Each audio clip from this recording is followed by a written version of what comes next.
नमस्कार प्यारे बच्चों, मैं अश्विनी कुमार आपको अपने channel mind spark GK science में हार्दिक स्वागत करता हूं। आशा करता हूं प्यारे बच्चे आप सभी स्वस्थ होंगे और एक अच्छी तैयारी के साथ चल रहे होंगे। आज प्यारे बच्चों जो हमारा टॉपिक रहेगा पॉलिटिकल साइंस में, आज हम चर्चा लेकर चलेंगे पार्लियामेंट की। तो आज हम टॉपिक को कंसिडर करेंगे पार्लियामेंट, यानी कि बात होगी संसद पर।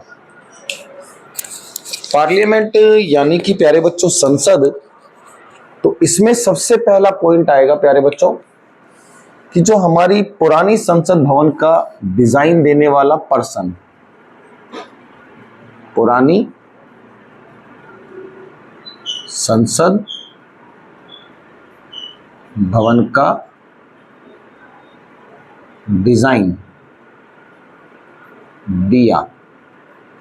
तो पुरानी संसद भवन का डिजाइन देने वाले प्यारे बच्चों दो पर्सन हैं, एडवियन लुटियस और हर्बर्ट बेकर। एडवियन लुटियस और दूसरे पर्सन का नाम है हर्बर्ट बेकर। अब यहां पर एक सबसे खास पॉइंट बनता है प्यारे बच्चों कि एडवियन लुटियस और हर्बर्ट बेकर ने जो पुरानी संसद भवन का डिजाइन दिया, उस वक्त में किन का शासन चल रहा है? तो इस वक्त में जो शासन चल रहा है ये है बेटा लॉर्ड इरविन का। लॉर्ड इरविन के शासनकाल में, और ये कब की कंडीशन है प्यारे बच्चों? तो 1921 से लेकर 1927, यानी कि 6 साल की कंडीशन में ये है हमारे पास। तो पुरानी संसद भवन का डिजाइन देने वाले दो व्यक्ति हर्बर्ट बेकर और एडवियन लुटियस हमारे पास होंगे।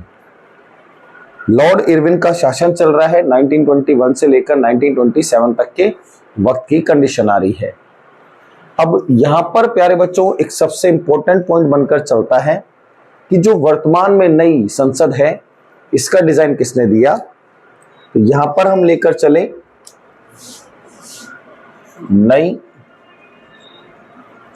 संसद भवन का डिजाइन, तो ये दिया है प्यारे बच्चों बिमल पटेल ने।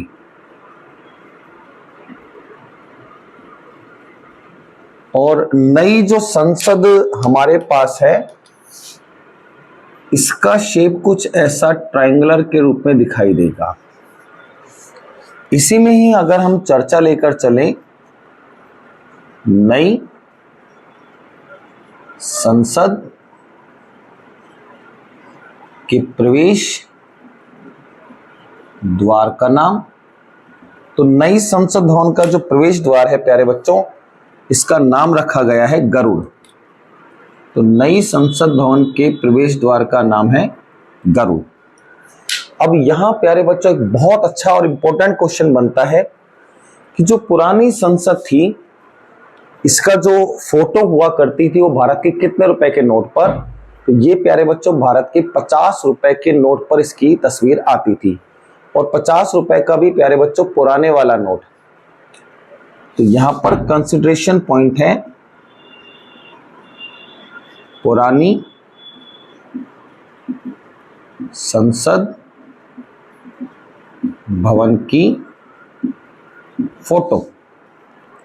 ये आती थी प्यारे बच्चों पुराने 50 रुपए के नोट पर। कई बार सवाल पूछा गया है कि संसद भवन का फोटो कितने रुपए के नोट पर? तो वो रहेगा प्यारे बच्चों 50 रुपए के नोट पर। एक बार आप इसका स्क्रीनशॉट लीजिएगा, उसके बाद हम चर्चा लेकर चलेंगे वर्तमान जो संसद है हमारी उसके आधार पर।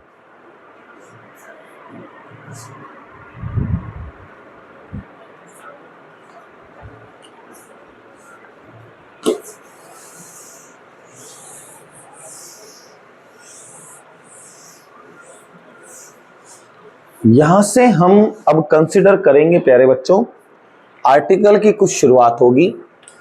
तो इसमें से सबसे पहला हम आर्टिकल देखकर चलें तो ये आर्टिकल है 79। क्या कहकर चलता है कि संघ के लिए एक संसद होगी जो राष्ट्रपति कौमा राज्यसभा और लोकसभा से मिलकर बनी होगी।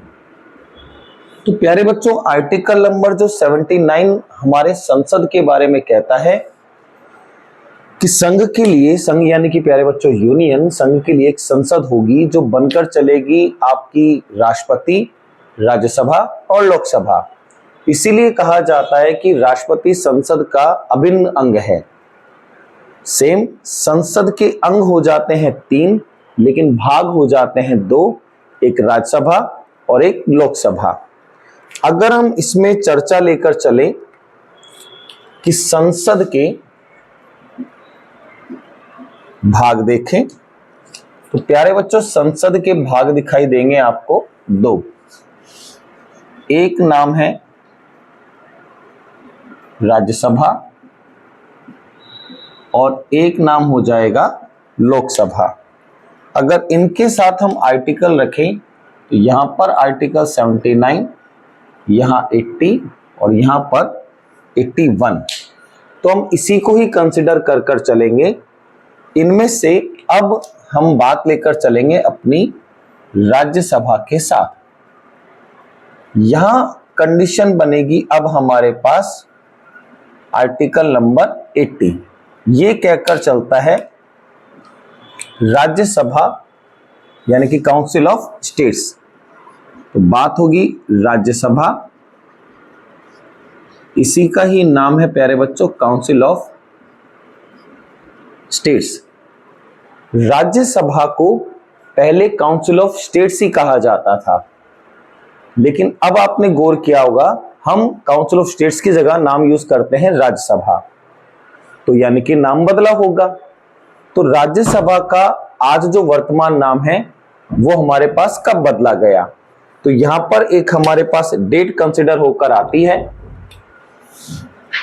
23 अगस्त 1954 को काउंसिल ऑफ स्टेट्स से नाम बदलकर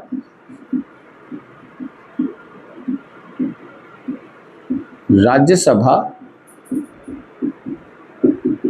किया गया।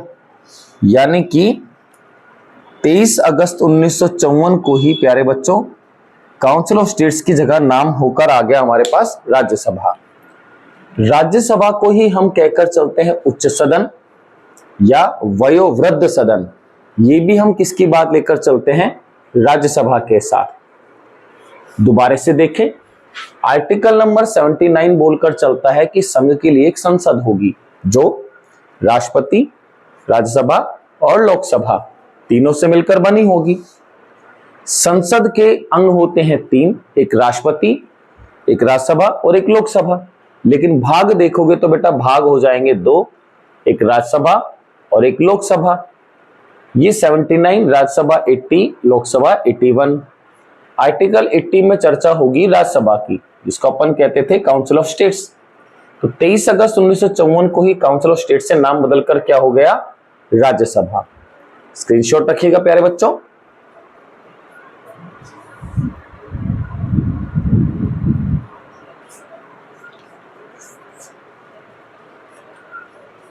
इसके बाद हम लेकर चलेंगे कुछ और आर्टिकल,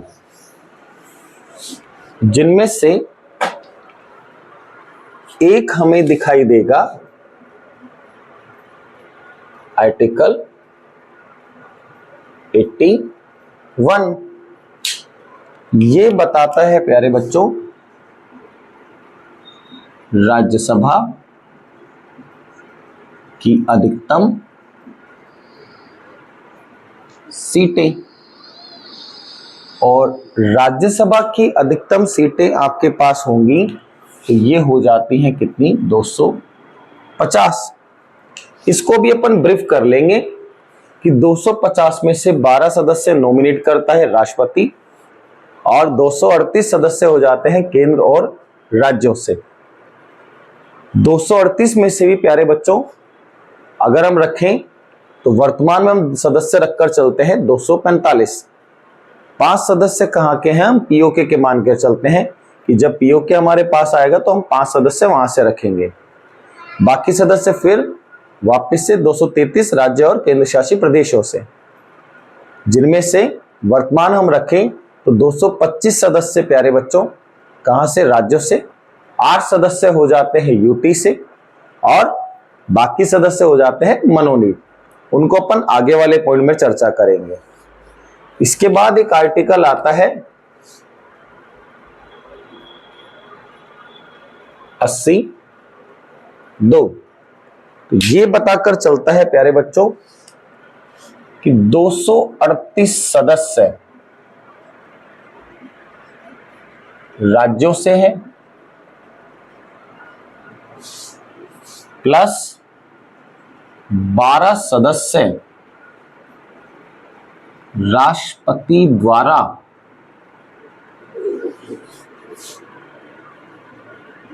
मनोनीत है। मनोनीत यानी कि नॉमिनेट, अपनी मर्जी से लेकर चलना। तो ये बेटा 250 सदस्यों की ही कंप्लीट व्याख्या करता है, जो अभी अपन ने चर्चा करी कि 238 केंद्र शासित प्रदेश प्लस यूटी और साथ में बेटा 12 सदस्य कहां से, ये हो जाएंगे नॉमिनेटेड। इसके बाद आर्टिकल आता है 83। तो अनुच्छेद नंबर 80 और उसका भी सब क्लॉज 3rd। तो राष्ट्रपति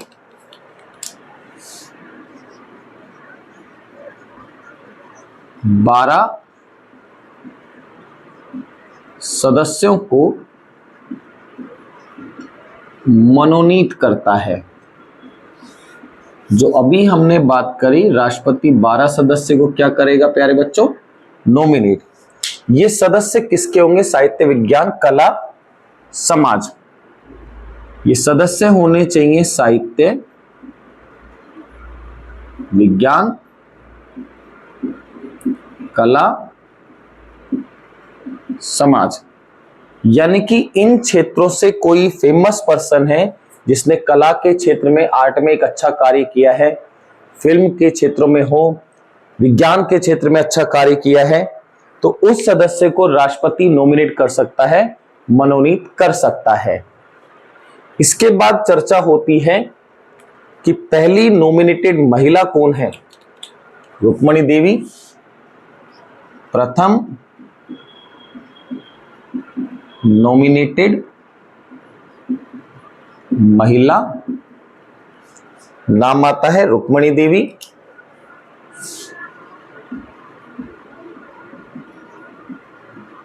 कब, 1952 से ये रही 1956 तक, और उसके बाद ये रही 1956 से 1962 तक। यानी कि पहली महिला जो हमारे पास नॉमिनेटेड हुई रुक्मणी देवी।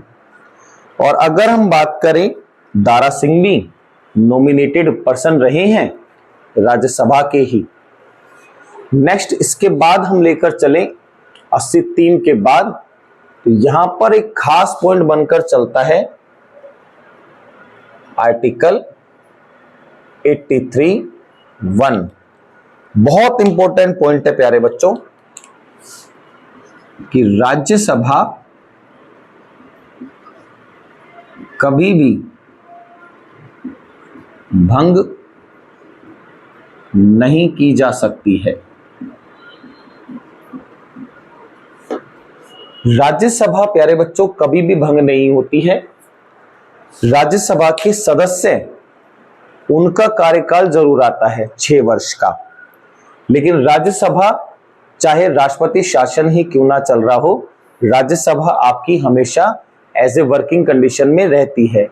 इसलिए लिखा जाता है बेटा राज्यसभा कभी भंग नहीं होगी, जबकि लोकसभा आपने गौर किया होगा भंग जरूर होती है।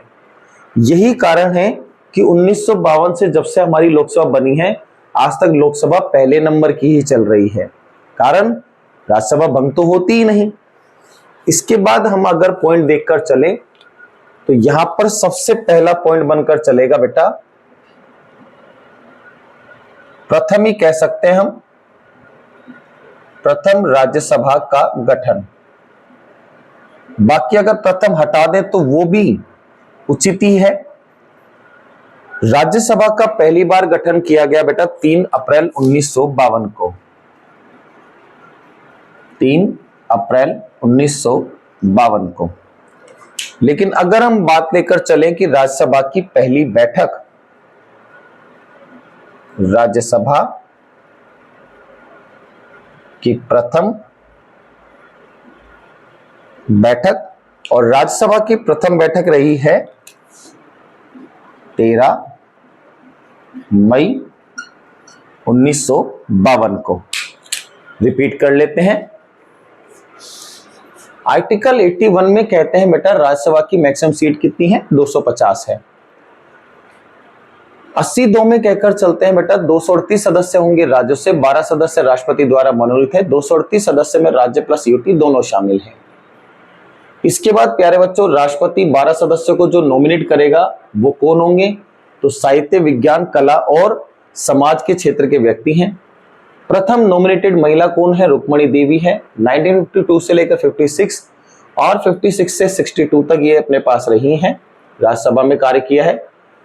83 का सब क्लोज 1 कहता है बेटा राज्यसभा कभी भी भंग नहीं की जा सकती।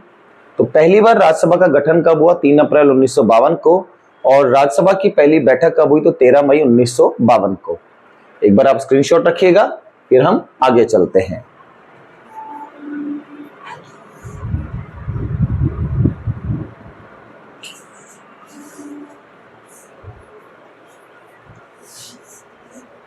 इसके बाद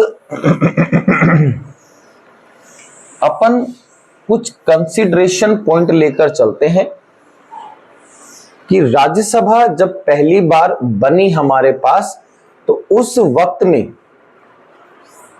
कौन उपसभापति और कौन सभापति।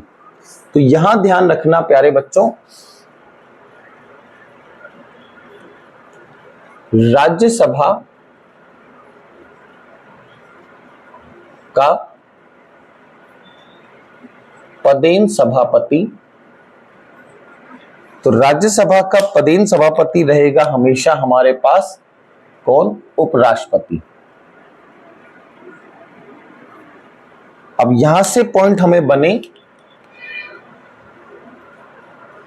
कि प्रथम पदेन सभापति कौन रहे, तो प्रथम पदेन सभापति बेटा वही रहेंगे जो भारत के पहले उपराष्ट्रपति रहे, डॉक्टर सर्वपल्ली राधाकृष्णन। ये हो जाएंगे पहले पदेन सभापति, डॉक्टर सर्वपल्ली राधाकृष्णन। इसी में ही हम लेकर चलते हैं प्यारे बच्चों प्रथम राज्यसभा सचिव। तो पहले राज्यसभा सचिव रही हैं SN मुखर्जी।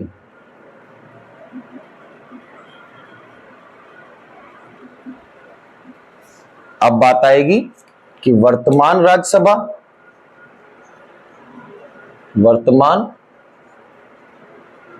राज्यसभा सचिव यानी कि सेक्रेटरी, नाम आएगा बेटा प्रमोद चंद मोदी।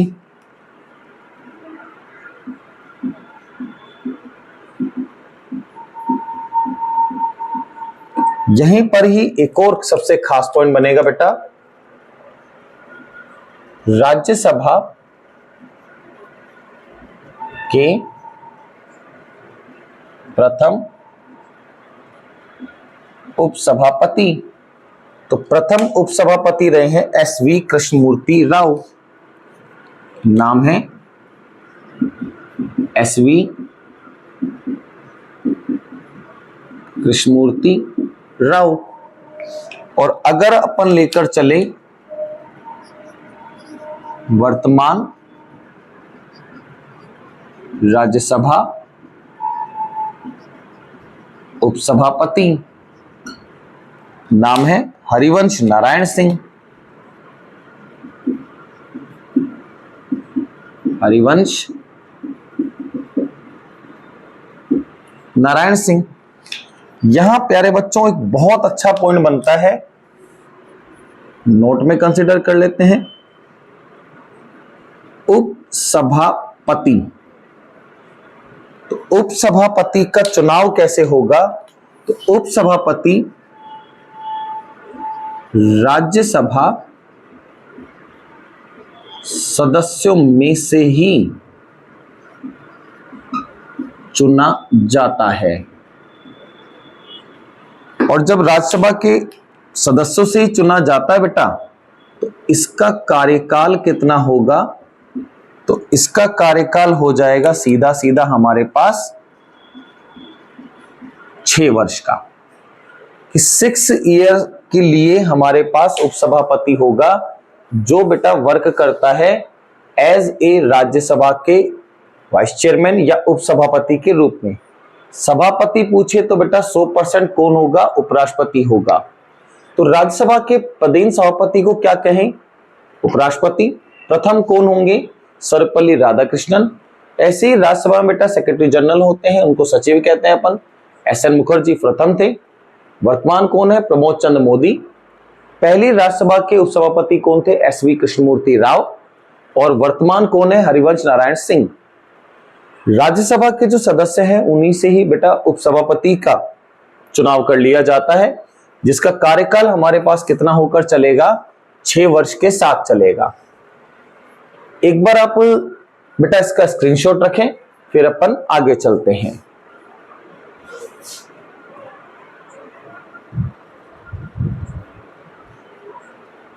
नोटेड बच्चों? देखो बेटा,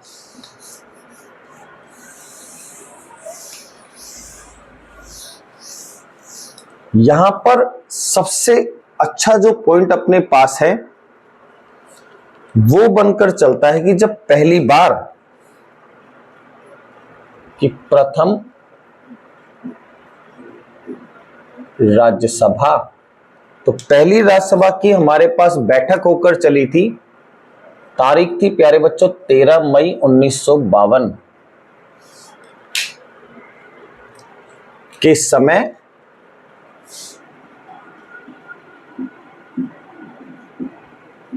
राज्यसभा सीटें, तो 1952 के समय प्यारे बच्चों राज्यसभा सीटें हमारे पास कितनी थी? ये थी मात्र 216। लेकिन आज हम राज्यसभा सीटें रखते हैं 250। 1971 की जनगणना के आधार पर हमारे पास राज्यसभा की सीटों में समय दर समय बदलाव होता रहा, और इन राज्यसभा की सीटों में परिवर्तन होगा प्यारे बच्चों 2026 में। 2026 में राज्यसभा की सीटें 250 से बढ़ जाएंगी और ये आगे दिखाई देंगी। अब अगर हम लेकर चले कि वर्तमान राज्यसभा सीटों की कंडीशन लेकर चले, अच्छा 216 में से भी अगर आप देखना चाहें तो प्यारे बच्चों आप यहां रख सकते हो 204 सदस्य राज्यों से और 12 सदस्य राष्ट्रपति द्वारा मनोनीत। सेम इसी में ही लेकर चलें वर्तमान राज्यसभा सीटें, और वर्तमान राज्यसभा सीटें इसमें भी अपन लिखकर चलेंगे अधिकतम, मैक्सिमम। वर्तमान राज्यसभा सीटें मैक्सिमम होंगी 250, जिनमें से 238 सदस्य राज्य प्लस यूटी प्लस पीओके, और इनमें से भी हम रखें 12 सदस्य राष्ट्रपति द्वारा मनोनीत। यहां प्यारे बच्चों ध्यान रखना कि पीओके हमने लिखा हुआ है पाकिस्तान ऑक्युपाइड कश्मीर, तो पीओके के लिए सीटें, यहां पर पीओ के लिए सीटें रखी गई हैं 5। अब इसी में ही हम रखें राज्यसभा में वर्तमान सीटें, तो यहां पर अब एक पॉइंट और कंसिडर कर लेंगे, राज्यसभा में वर्तमान सीटें। तो वर्तमान सीटें रहेंगी कितनी प्यारे बच्चों, 245, जिनमें से 233 सीटें राज्य प्लस यूटी से और 12 सीटें राष्ट्रपति द्वारा मनोनीत। लेकिन अगर हम इसी 233 सीटों का और अलग से विभाजन लेकर चलें तो बेटा 225 सीटें केवल राज्यों से और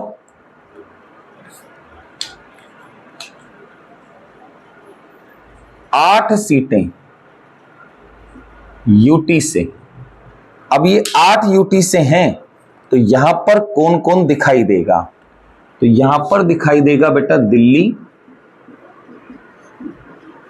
पुदुचेरी और जे&के। दिल्ली की हमारे पास राज्यसभा सीटें बनकर चलती हैं प्यारे बच्चों वर्तमान में 3, पुदुचेरी की 1 और जे&के की दिखाई देगी आपको 4, टोटल 8।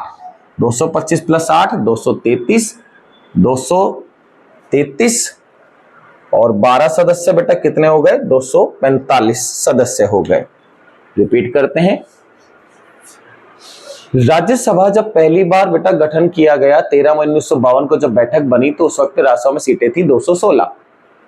फिर जैसे जैसे बेटा जनसंख्या बढ़ती गई, जनगणना होती गई, वैसे वैसे हम राज्यसभा में सीटों में परिवर्तन करते गए, और साथ में वर्तमान राज्यसभा जो सीटें हैं वो है बेटा 250 अधिकतम है, जो 1971 की जनगणना के आधार पर है, जिनमें परिवर्तन होगा कब, 2026 में। 216 सीटों में से 204 सदस्य राज्यों से और 12 सदस्य थे राष्ट्रपति के द्वारा मनोनीत। वर्तमान राज्यसभा सीटें अधिकतम कितनी है, 250, जिनमें से 238 सदस्य राज्य से, केंद्र शासित प्रदेश से और पीओके से, और 12 सदस्य कौन मनोनीत करता है प्यारे बच्चों, राष्ट्रपति द्वारा मनोनीत हैं। पीओके लिखा है तो पीओके के लिए सीटें रिजर्व की हुई हैं कितनी, 5। राज्यसभा में अगर हम वर्तमान सीट देखकर चलते हैं तो 5 तो है ही नहीं, तो बेटा 5 तो हटाना पड़ेगा, 245 की बात होगी। 245 में से बेटा 233 सीटें राज्य प्लस यूटी से हैं और 12 सीटें किसकी हैं, राष्ट्रपति के द्वारा मनोनीत। अब 233 सीटें तो बेटा राज्य और यूटी से हैं, तो यानी कि अब हमें और खोलना पड़ेगा, तो 225 सीटें तो राज्य से हैं, 8 सीटें कहां से, यूटी से। अब 8 यूटी से हैं तो यूटी चाहिए, दिल्ली से 3, पुदुचेरी से 1 और जे&के से सीटें रहेंगी 4, टोटल हो जाएंगे 225 प्लस 8 233 और 233 प्लस 12 बेटा 245। पीओके जोड़ोगे 5 तो कितने दिखाई देंगी, 250। एक बार आप स्क्रीनशॉट लीजिएगा, फिर अपन आगे चलते हैं।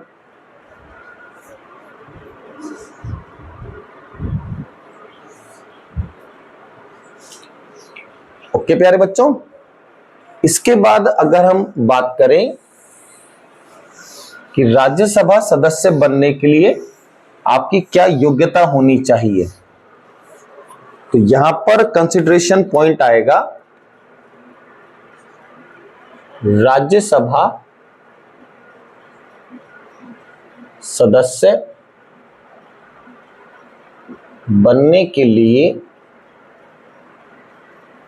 योग्यता। यहां हम बेटा कुछ पॉइंट्स हैं जिनको स्किप कर देंगे, जैसे कि वह भारत का नागरिक हो, दिवालिया ना हो, स्वस्थ चित्त का हो, लाभ के पद पर ना हो। इन पॉइंट्स को बेटा एग्जाम से कोई ऐसी खास कंडीशन नहीं आती। तो हम चर्चा करेंगे केवल और केवल न्यूनतम आयु, और मिनिमम एज होती है कितनी साल, 30 वर्ष। फिर साथ में बात होगी 100% कि प्यारे बच्चों इनका कार्यकाल कितना। तो राज्यसभा सदस्यों का कार्यकाल रहेगा हमारे पास 6 वर्ष का। अब यहीं पर ही एक मोस्ट इंपोर्टेंट पॉइंट बनेगा बेटा, राज्यसभा में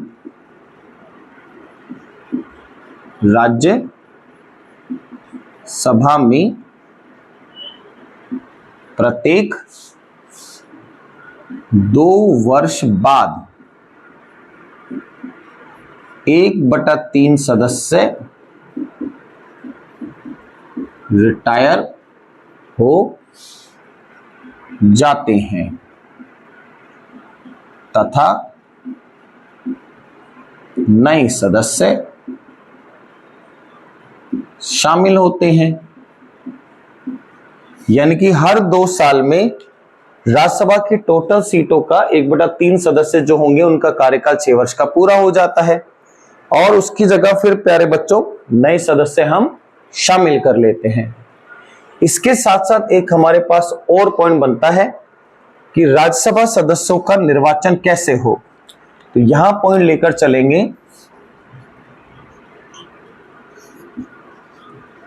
राज्यसभा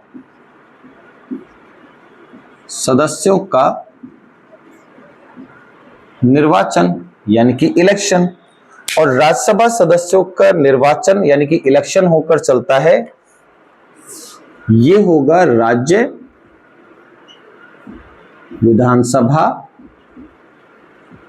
के सदस्यों के द्वारा। तो राज्य विधानसभा के जो सदस्य हैं प्यारे बच्चों, वही हमारे लिए राज्यसभा के सदस्यों को इलेक्शन करते हैं। इसमें जनता का कोई योगदान नहीं है। तो ये चुनाव कैसा हो जाता है, अप्रत्यक्ष। जहां जनता भाग नहीं लेती उस चुनाव को कहते हैं अप्रत्यक्ष, और जहां जनता भाग लेती है उस चुनाव को हम बोलकर चलते हैं प्रत्यक्ष चुनाव। इसके बाद हमारे पास कंडीशन बनती है गणपूर्ति। बहुत अच्छा पॉइंट आता है बेटा, गणपूर्ति। और गणपूर्ति के लिए आर्टिकल होगा 100 की साथ बात होगी कि ये क्या बात हुई साहब। मान लीजिएगा कि मुझे राज्यसभा की कार्यवाही अभी के अभी बुलानी है, तो राज्यसभा की कार्यवाही अभी के अभी बुलाने के लिए तो कुछ ना कुछ सदस्य चाहिए। अब भारत में 28 राज्य हैं, 8 केंद्र शासित प्रदेश है, जिनमें से 3 को भाग लेना है। तो बेटा सभी सदस्य एक ही वक्त पर कैसे पहुंचे। तो राज्यसभा की कार्यवाही के लिए जो मिनिमम सदस्य चाहिए उसी को ही हम गणपूर्ति कहते हैं। तो इसमें गणपूर्ति के लिए आप समझकर चलना, न्यूनतम सदस्य कार्यवाही के लिए तो ये आपको चाहिए होंगे 1/10 सदस्य, यानी कि कम से कम बेटा आपको सदस्य चाहिए 25 सदस्य। 250 का अगर हम 1/10 निकालेंगे तो वो सदस्य आपको दिखाई देगा 1/10 यानी कि 25 सदस्य। 25 सदस्य से अगर ये कम हो गए तो राज्यसभा की कार्यवाही किसी भी वक्त में या किसी भी कंडीशन से नहीं चल सकती है। रिपीट करते हैं, राज्यसभा का सदस्य बनने के लिए मिनिमम एज होगी आपकी कितनी, 30 वर्ष। शैक्षिक होना चाहिए यानी कि साक्षर होना चाहिए। राज्यसभा के सदस्य का कार्यकाल होगा 6 वर्ष का। राज्यसभा प्रत्येक 2 साल बाद बेटा 1/3 सदस्य रिटायर हो जाते हैं और नए सदस्य शामिल होते हैं। राज्यसभा सदस्यों का इलेक्शन कैसे होगा, तो जो राज्य की विधानसभा है अलग अलग राज्य में, वही राज्यसभा के सदस्यों का निर्वाचन करते हैं, यानी इलेक्शन में भाग लेंगे, अप्रत्यक्ष चुनाव होगा। राज्यसभा के लिए गणपूर्ति कोरम बोलकर चलता है। इसका मतलब होता है बेटा न्यूनतम सदस्य कार्यवाही के लिए। तो टोटल सीट का 1/10 यानी कि 250 का 1/10 चाहिए आपको। कितने सदस्य हो जाएंगे? 25 सदस्य कम से कम आपके पास होने चाहिए। एक बार आप स्क्रीनशॉट लीजिएगा, फिर हम आगे चलते हैं।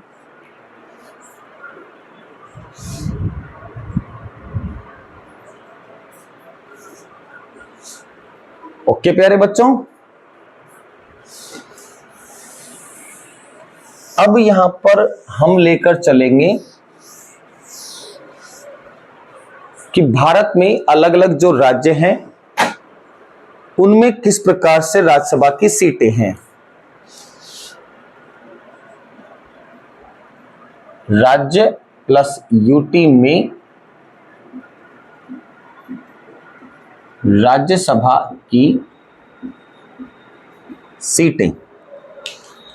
तो यहां पर हम सबसे पहले लेकर चल रहे हैं प्यारे बच्चों, राज्य होगा यूपी, और यूपी की सीटें हैं हमारे पास कितनी? 31। यूपी के बाद प्यारे बच्चों नंबर 2 आपके पास होगा, तो यहां पर बात होगी महाराष्ट्र की। महाराष्ट्र की हमारे पास सीटें होती हैं कितनी? तो ये हो जाएंगी 19।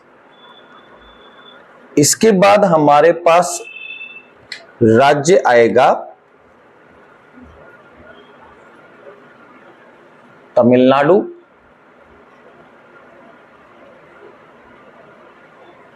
और तमिलनाडु की सीटें हो जाती हैं 18। फिर आएगा हमारे पास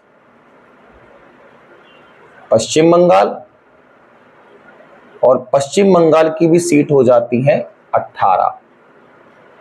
5 पर हमारे पास आएगा प्यारे बच्चों बिहार, और बिहार की सीट हो जाती है 16। फिर आएगा 6 नंबर पे कर्नाटक,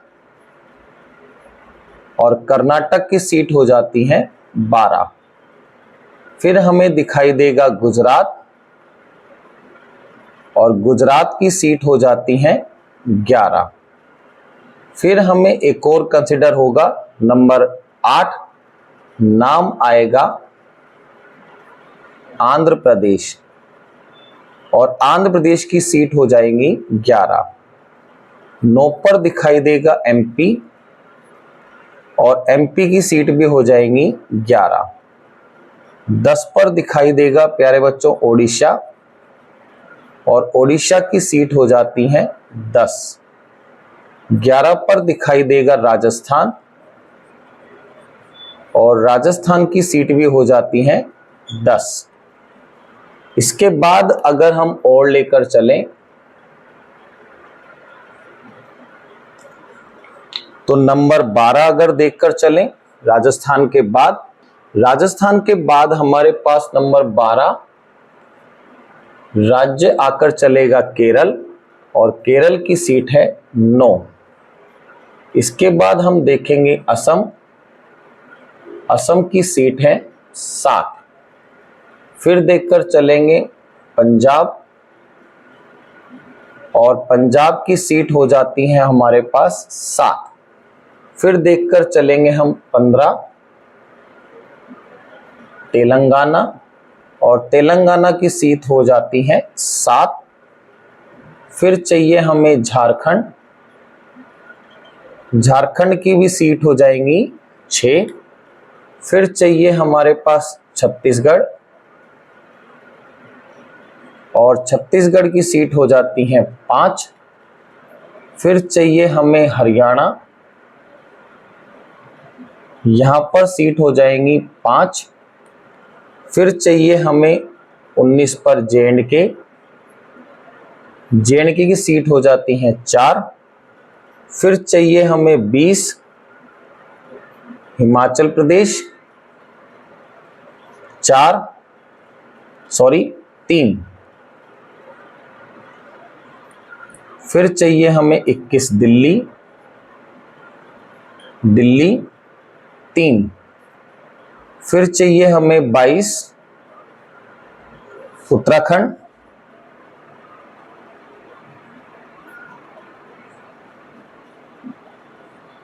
और उत्तराखंड की दिखाई देंगी प्यारे बच्चों 3।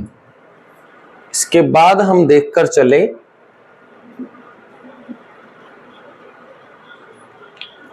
उत्तराखंड के बाद 23, अरुणाचल प्रदेश 24,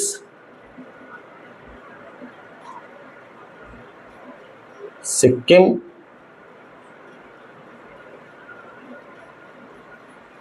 पुदुचेरी, अरुणाचल प्रदेश, सिक्किम, पुदुचेरी,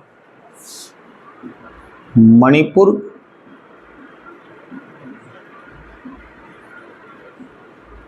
मिजोरम,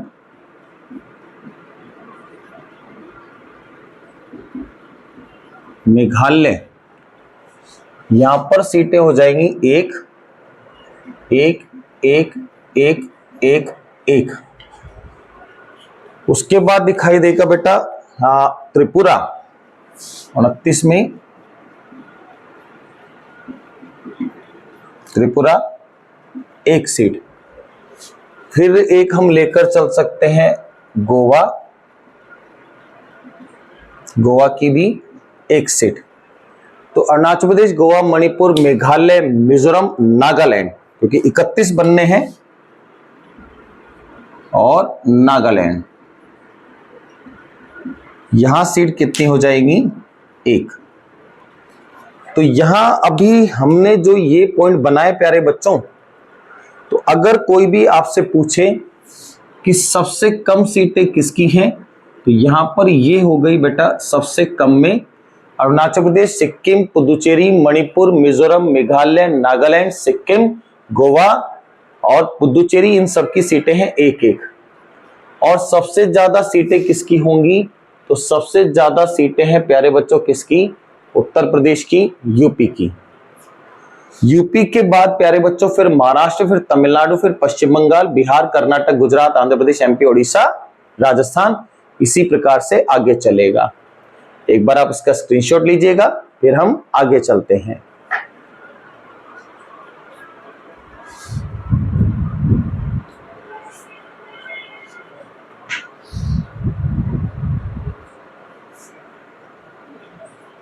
डन प्यारे बच्चों। अब हम पॉइंट को कंसिडर करेंगे राज्यसभा की शक्ति के लिए। वैसे तो बेटा सभी बिलों पर कार्रवाई कर सकती है, लेकिन यहां हम लेकर चलेंगे कुछ 3 पॉइंट सबसे इंपॉर्टेंट। आर्टिकल नंबर 249 ये कहकर चलता है बेटा कि राज्यसभा, राज्य सूची, यानी कि प्यारे बच्चों स्टेट लिस्ट, राज्य सूची से संबंधित विषय पर 1 वर्ष में कानून बना सकती है। यानी कि प्यारे बच्चों राज्य से रिलेटेड कोई भी अगर कानून आता है तो उसको हम कहते हैं राज्य सूची। राज्य सूची हमारे पास कहां दिखाई देती है, अनुसूची नंबर 7 में, शेड्यूल 7 में शो होगी। इसमें रिलेट करता हुआ कोई भी अगर आपको कानून लेकर चलना है तो वो कानून आप 1 साल में राज्यसभा की कंडीशन पर रख सकते हो। दूसरा जो हम आर्टिकल देखकर चलें, बहुत इंपॉर्टेंट आर्टिकल है, काफी एग्जाम में आ चुका, 312, नई अखिल भारतीय सेवाएं शुरू कर सकता है। लेकिन प्यारे बच्चों यहां ध्यान रखकर चलना, यहां आपको 2/3 बहुमत की आवश्यकता होगी। बिना इसके आप नई अखिल भारतीय सेवा नहीं ले सकते। अखिल भारतीय सेवा जैसे बेटा एग्जाम्पल आईएएस, आईपीएस और आईएफएस, इनको हम कहते हैं अखिल भारतीय सेवाएं। इसके बाद आर्टिकल हमारे पास आता है, बहुत इंपॉर्टेंट आर्टिकल है 67। ये क्या कहता है कि उपराष्ट्रपति को हटाने का प्रस्ताव राज्यसभा से शुरू होगा। यानी कि उपराष्ट्रपति को अगर आपको पद से हटाना है तो प्रस्ताव राज्यसभा में लाया जाएगा। यह भी बेटर राइटिंग में हो जाएगा बेटा, राज्यसभा में लाया जाएगा। यानी कि अगर आपको लगता है कि उपराष्ट्रपति कार्य करने के लिए योग्य नहीं है तो आप अगर उनको हटाना चाहते हैं तो 14 दिन का नोटिस देकर उनको पद से हटाने के लिए आप जो प्रस्ताव लेकर आएंगे वो सबसे पहले कहां पेश होगा, राज्यसभा में। आर्टिकल 249 कहता है बेटा, राज्य सूची से स्टेट लिस्ट से संबंधित यानी कि शेड्यूल नंबर 7 में राज्यसभा कानून बना सकती 1 वर्ष के अंदर। 312 कहकर चलता है प्यारे बच्चों, नई अखिल भारतीय सेवाएं शुरू करनी है तो आप राज्यसभा से शुरू कर सकते हैं, लेकिन उसके लिए आपको आवश्यकता होगी 2/3 बहुमत की। आर्टिकल 67 कहकर चलता है कि यदि आपको उपराष्ट्रपति को पद से हटाना है तो आप जब भी प्रस्ताव लाओगे तो वो प्रस्ताव राज्यसभा में ही लाया जाएगा। तो राज्यसभा में ही सबसे पहले वो प्रस्ताव शुरू होगा। आशा करते हैं प्यारे बच्चों आज का टॉपिक आपका राज्यसभा का क्लियर हो गया होगा, कोई पॉइंट या कोई डाउट बचा नहीं होगा। अगर फिर भी आपको कोई डाउट लगे तो आप जरूर कमेंट करिएगा। मिलते हैं जब तक एक नई वीडियो के साथ, तब तक चैनल को लाइक कीजिएगा, शेयर कीजिएगा, सब्सक्राइब कीजिएगा। धन्यवाद।